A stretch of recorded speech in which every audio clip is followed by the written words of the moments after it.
मैं पागल नहीं हूँ, लोग मुझे पागल बोलते हैं। ये देश मेरा है, मैं पागल नहीं हूँ।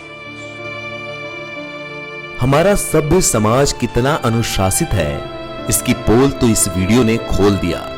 अब आप तय करें कि पागल कौन है। सरकार ने भले ही स्वच्छता अभियान के लिए रचनात्मक और सहयोगात्मक मंच प्रदान किया है, लेकिन तब तक देश को स्वच्छ और साफ नहीं किया जा सकता जब तक कि लोग इसके लिए प्रतिबद्ध नहीं होंगे। आपको आदतें बदलनी होंगी। शौच करने के लिए मैदान में जाने के बजाय आपको शौचालय बनवाना होगा, जिससे घर की बहू बेटियों को बाहर न जाना पड़े। और आप भी रास्ते से गुजरते हुए अपनी नाक बंद न करें। हमें मिलकर गांव, शहर, गलियां, नालियां साफ सुथरी बनानी होंगी, तभी बीमारियों को रोक पाएंगे। हर साल सिर्फ गंदगी से फैलने वाली बीमारियों के कारण हजारों लोगों की मौत हो जाती है। अगर हम अपनी आदत सुधार लें तो डेंगू, मलेरिया, डायरिया और महामारी समेत कई बीमारियों से बच जाएंगे और एक स्वस्थ और स्वच्छ भारत का निर्माण कर पाएंगे। इसके साथ ही हमारा कर्तव्य है कि दूसरों को भी गंदगी फैलाने से रोकें, क्योंकि यह देश हमारा है और हम पागल नहीं हैं। आपका नाम क्या है? मेरा नाम विनेश मोकाड़िया है। इन्हें क्या लगता है कि हमारा देश इतना गंदा क्यों रहता है? लोगों की आदत सही नहीं है, लोगों की आदत गंदी है। वो कहीं भी थूक देते हैं, कहीं भी पेशाब कर देते हैं और गंदगी फैलाते रहते हैं, अपनी जिम्मेदारी नहीं समझते। अब क्या लगता है कि आप लोग क्या कर रहे हैं इसके लिए? हम इसके लिए स्वच्छता अभियान के तहत दीवारों पर अच्छी अच्छी पेंटिंग्स बना रहे हैं, ताकि जब लोग यहाँ पेशाब करने आए तो उन्हें देख करके शर्म लगे कि इतनी अच्छी पेंटिंग है, यहाँ पे पेशाब करना सही नहीं है, थूकना सही नहीं है, तो लोगों को शर्म आए। इसके लिए हम अच्छी अच्छी पेंटिंग्स बना रहे हैं। मतलब ये माना जाए कि लोग अगर अपनी आदतों को सुधार लें तो देश साफ हो जाएगा। हाँ, इससे फ़र्क पड़ेगा बहुत। अब आप जब बनाते हैं तो लोग आपको देख के क्या कहते हैं? बहुत लोग आते हैं, तारीफ़ करते हैं हमारी कि बहुत अच्छा काम कर रहे हैं आप, और बहुत तारीफ़ करते हैं। आप कहते हैं कि वो कहीं और भी गंदगी न फैलाएं? नहीं, ऐसी तो कोई बात नहीं करते, बस तारीफ़ करके चले जाते हैं। आप उनसे ये कहते हैं कि आप लोग भी कहीं और गंदगी मत फैलाइए? नहीं, हम तो उनसे बोलते हैं कि भाई सफाई हमारी खुद की जिम्मेदारी है, जितनी जिम्मेदारी हम समझेंगे उतना देश जल्दी साफ होगा। चलिए, आप लोगों को धन्यवाद कि आप लोग सफाई अभियान में एक कदम आगे बढ़ा रहे हैं। Thank you. मेरा नाम ऋषिपाल है। ऋषिपाल, क्या लगता है कि जब ये पेंटिंग बन जाएगी दीवारों पे तो जो लोग यहाँ पेशाब करते हैं, जिनकी वजह से दिक्कत होती है, वो नहीं होगा फिर?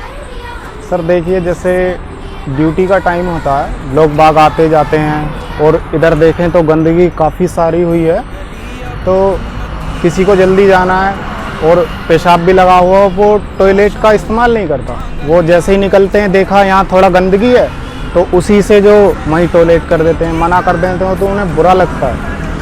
तो अगर हम यहाँ पेंटिंग बना देंगे, लोगों को अच्छा लगेगा, निकलते बढ़ते भी अच्छा लगेगा, उससे क्या गंदगी कम होगी।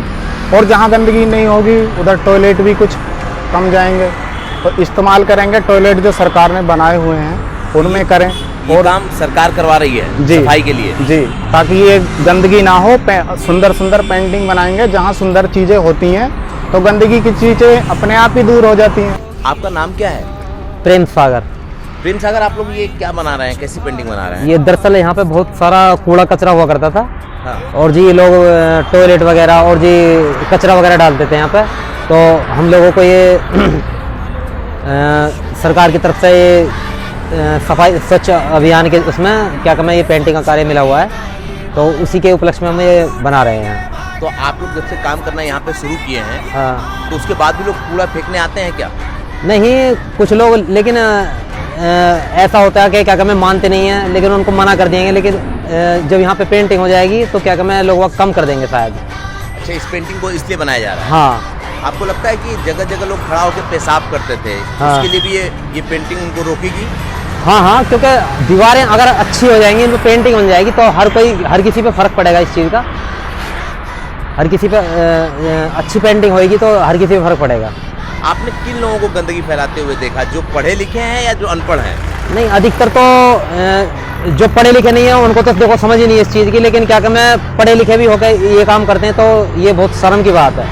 अगर फिर पढ़ी लिखाई का फ़ायदा क्या हुआ? अगर पढ़े लिख करके भी लोग क्या कहते हैं ऐसे टॉयलेट करेंगे दीवारों पे, या थूकेंगे, गुटखा थूकेंगे, पान चबाएंगे, तो फिर फ़ायदा क्या हुआ पढ़े लिखे का?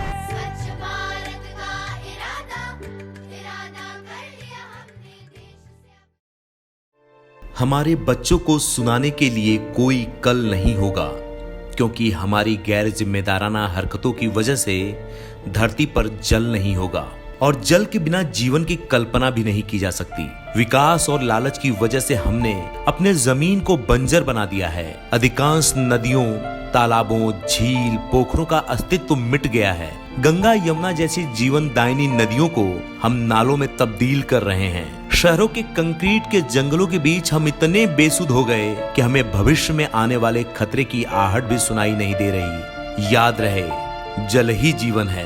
पृथ्वी पर अगर जीवन चाहिए तो जल होना जरूरी है। लेकिन अफसोस की बात, नीति आयोग कहता है कि भारत इतिहास के सबसे भयावह जल संकट से जूझ रहा है। हर साल करीब 2 लाख लोग पेयजल की समस्या से मौत की चपेट में आ रहे हैं।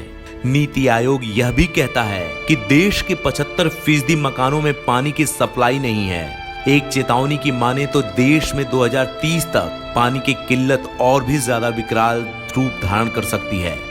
जरा सोचिए, फिर धरती पर जीवन का क्या होगा। धरती विनाश की तरफ कदम बढ़ा रही है। संसाधन खत्म हो रहे हैं और इसके पीछे की वजह इंसान है। वो अपनी सुविधा भोगी जीवन की वजह से प्रकृति के साथ लगातार खेल रहा है। यह संकट ईश्वरी नहीं है, बल्कि इंसान की आदतों ने इस संकट को जन्म दिया है। रेलवे स्टेशन हो या सरकारी कार्यालय, अपार्टमेंट, मकान या सकरी गलियां हो या फिर सड़क, हर जगह पानी की बर्बादी हो रही है। यहाँ तक कि इंसान सबसे ज्यादा पानी हर रोज अपने घर में बर्बाद करता है। क्या आपने कभी सोचा है कि जब भी हम अपने घरों में आरओ वाटर फिल्टर मशीन चलाते हैं तो 25 लीटर फिल्टर पानी प्राप्त करने के लिए हम 75 लीटर अच्छी गुणवत्ता वाला पानी बर्बाद करते हैं। 5 लोगों के एक परिवार को अगर एक दिन में 50 लीटर शुद्ध पेयजल की आवश्यकता हो सकती है, तो इसका मतलब है कि हर दिन फिल्टर करने की प्रक्रिया में 150 लीटर पानी यूं ही बर्बाद हो जाता है। बड़े शहर के अधिकांश मध्यम वर्गीय परिवार आरओ मशीनों का उपयोग करते हैं। ऐसे में कल्पना कीजिए कि हर दिन कितना पानी बेकार चला जाता है। हम लगातार जल बर्बाद कर रहे हैं। इसकी शुरुआत अब हम सबको अपने घर से करनी होगी। हमें पेड़ लगाने होंगे, वर्षा के जल का संचयन करना होगा और हमें प्रतिज्ञा करनी होगी कि हम अपने कुछ आदतों को बदल देंगे। तो आइए जल संचयन के लिए प्रतिज्ञा करते हैं कि हम दांतों को साफ करते समय या शेविंग करते समय या बर्तन की सफाई करते समय नल को कसकर बंद करेंगे। एक कम फ्लश शौचालय स्थापित करेंगे जो कम पानी का उपयोग करता है। शावर बाथ का कम प्रयोग करेंगे और इसके बजाय मग और बाल्टी से स्नान करेंगे। कभी भी शौचालयों में फ्लैश खुला नहीं छोड़ेंगे। कृषि में बाढ़ सिंचाई के बजाय ड्रिप सिंचाई का उपयोग करेंगे। शाम को अपने बगीचे को पानी देंगे और कभी भी फालतू पानी नहीं फैलाएंगे और हमेशा नलों के टैप को बंद करके रखेंगे। सार्वजनिक स्थानों पर चालू नल बंद करेंगे और तुरंत प्राधिकरण को लीक की रिपोर्ट करेंगे। अपने भवन और इलाकों में वर्षा जल संचयन प्रणाली स्थापित करेंगे। धुलाई या बागवानी प्रयोजनों में आरओ फिल्टर के अपशिष्ट जल का फिर से उपयोग करेंगे। ओवरफ्लो से बचने के लिए ओवरहेड टैंक में फ्लोट वाल्व स्थापित करेंगे। नदियों में कभी भी गंदगी नहीं फैलाएंगे। एक जिम्मेदार नागरिक बनेंगे। जलाशयों को संरक्षित करने के लिए प्रतिबद्ध होंगे और ऐसे तमाम प्रयोग करेंगे जो हमारी धरती को समृद्ध करे और हमें जल संकट से मुक्त करे। हमें ये प्रतिज्ञा करनी होगी, तभी हम आने वाली पीढ़ियों के लिए कुछ देकर जाएंगे और जीने के लायक उनके लिए धरती को बनाएंगे। याद रहे, जल नहीं तो कल नहीं। जल के बिना सृष्टि की कल्पना भी नहीं की जा सकती। मानव का अस्तित्व जल पर निर्भर करता है। पृथ्वी पर कुल 2.5% भाग ही पीने योग्य पानी है। इनमें से 89% पानी कृषि कार्यों में एवं 6% पानी उद्योग कार्यों पर खर्च हो जाता है। शेष बचा हुआ 5% पानी ही पेयजल पर खर्च होता है। यही जल हमारी जिंदगानी को संवारता है। अब ये आपको तय करना है कि आपको क्या करना है, क्योंकि आने वाला कल आपका है।